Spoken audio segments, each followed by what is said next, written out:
Loneliness, truly, it is something that we all go through on a daily basis. When we come into life, we go through this, and eventually, when we die, we go the same way we once came in, alone. While we're here, we can always find ourselves amongst other people. And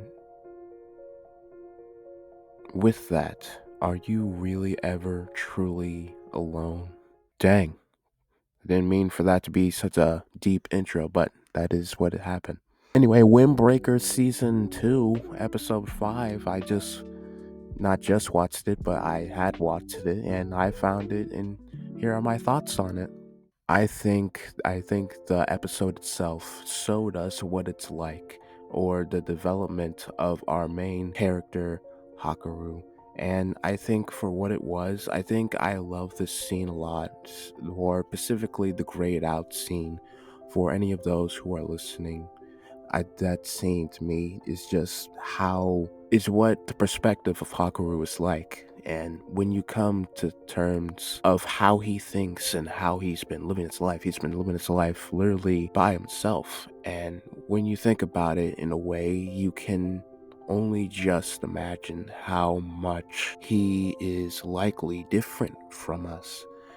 And he's different from us not in the way of him not being a literal person because he's a fictional character, but in the way in how he sees that stuff. He was alone. He was practically on his own.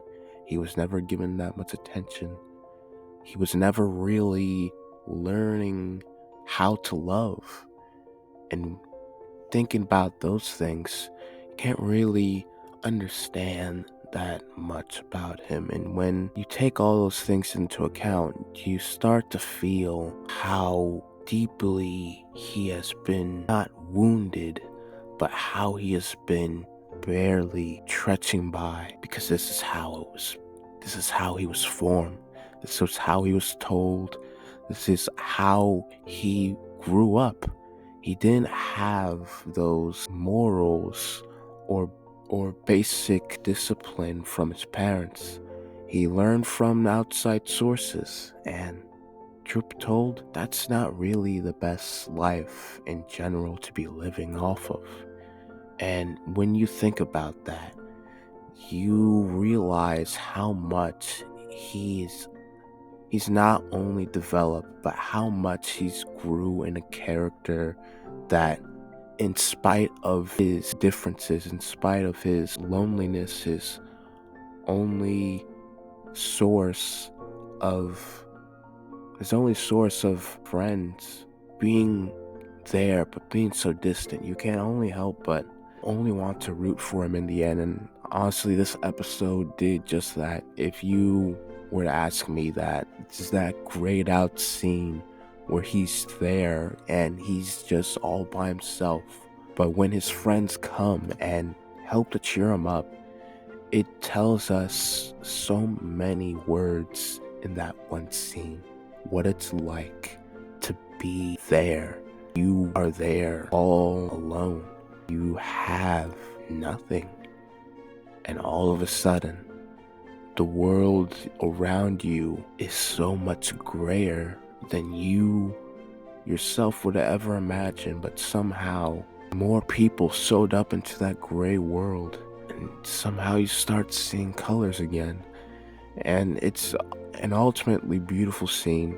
And what I love about it is that it's just so simple yet so impactful and so optimistic in a way, saying, hey, you have been through so much. You have been through suffering. You have been through isolation. You have been through the toughest points in your life. He's not saying that, oh great, I'm ready for this. But he's saying, no, I'm gonna grow and I'm gonna be content with this. This is a big change for me. And I hope one day I can be more open with my words. Because remember, opening up was seen as weakness to him. And when you when you genuinely think about it, that is a poor way to live. Seeing that brings me back to what Emmett said in the Lego movie, and I know that's a different thing, an entirely different thing, but what he said, it's easy to close off your heart, but to open it is the hardest thing to do.